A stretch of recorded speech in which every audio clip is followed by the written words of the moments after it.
D'un point de vue touristique, le Laos vaut sans aucun doute un déplacement. Le Laos, le pays des contrastes. À côté de ses grands voisins comme la Chine ou la Thaïlande, le Laos est tout petit avec ses 237 000 km². Mais le Laos est également un pays très grand de par ses terres, l'eau, les forêts, les montagnes et le tout pour une population n'excédant pas les 5 500 000 habitants. Dans la vie d'un Laotien, aucune décision importante n'est prise sans l'avis d'un moine bouddhiste ou après avoir passé un moment de méditation intensif devant un autel d'une pagode. Ni l'influence française, américaine ou marxiste-léniniste n'ont pu changer quoi que ce soit aux valeurs religieuses fondamentales. Mais malgré toute cette protection céleste, le Laos reste un des pays les plus pauvres de la Terre, un de ceux qui souffrent le plus du sous-développement.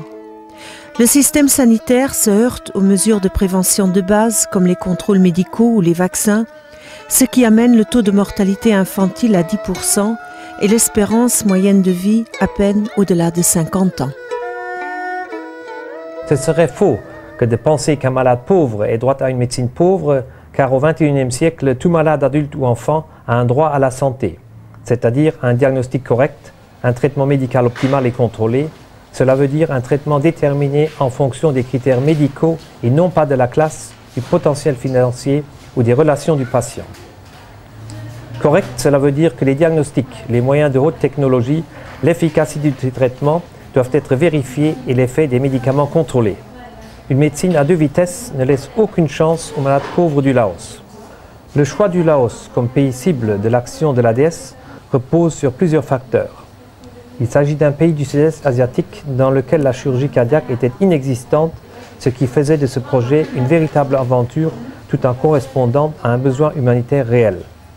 Ce besoin est autant identifié par la gravité et la fréquence des maladies valvulaires post-traumatismales touchant des sujets jeunes dont l'espérance de vie est susceptible d'être fortement prolongée après correction adéquate que par l'absence de toute prise en charge de dépistage et de traitement des malformations cardiaques à la naissance.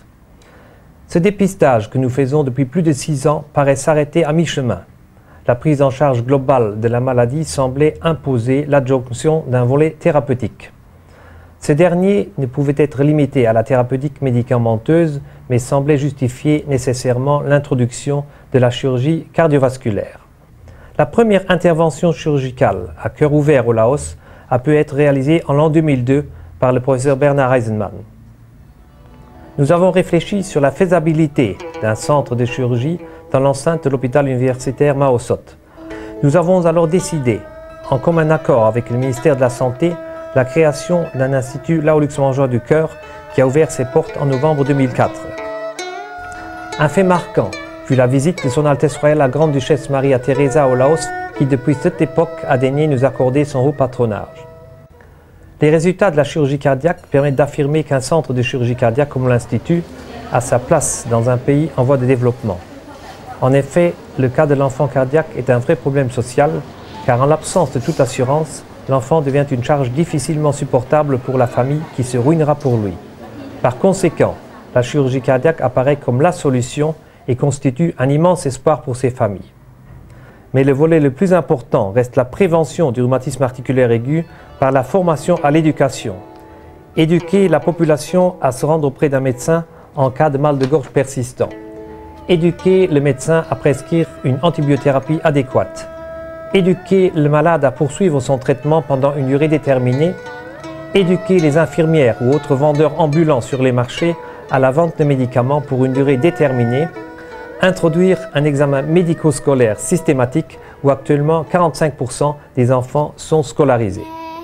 Une voie dans cette prévention a déjà été ouverte car depuis le mois d'août, l'hôpital universitaire Mao Sot a été déclaré hôpital sans tabac.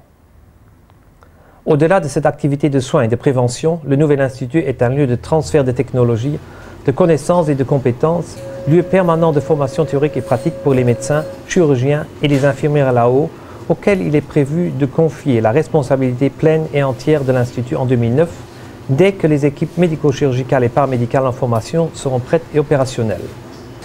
Au-delà de 2009, nous devrons poursuivre notre coopération médicale avec le perfectionnement des médecins spécialistes sur place, poursuivre la coopération dans le domaine de l'organisation et de la gestion hospitalière, poursuivre la coopération dans le domaine de la gestion et de la maintenance des équipements biomédicaux.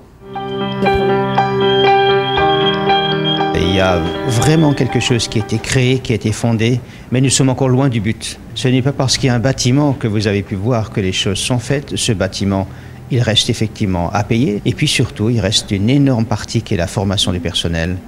Et les besoins médicaux également sont immenses. Vous avez pu vous rendre compte, les gens viennent parfois de 500 km, ils passent 3 jours, 4 jours pour voyager. Et donc dans ce domaine-là, effectivement, il y a encore beaucoup de choses qui restent à faire. Et tout ce qui a été fait pourrait capoter si la générosité de nos concitoyens ne suit pas.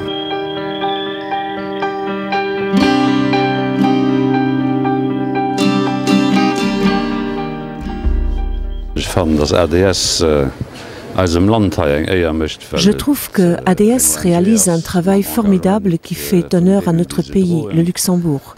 C'est une ONG avec l'engagement de ceux qui la portent, qui propage la renommée de notre pays au Laos, un pays qui est bien plus pauvre que le nôtre, et tous ceux qui travaillent ici doivent se rendre à l'évidence que ce qu'ils font ne serait jamais réalisé si eux ne s'en occupaient pas.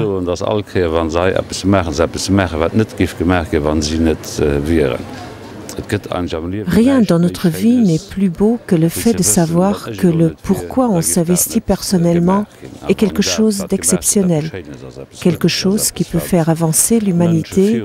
Et si cette action en plus fait plaisir, alors cet engagement procure certainement une immense satisfaction.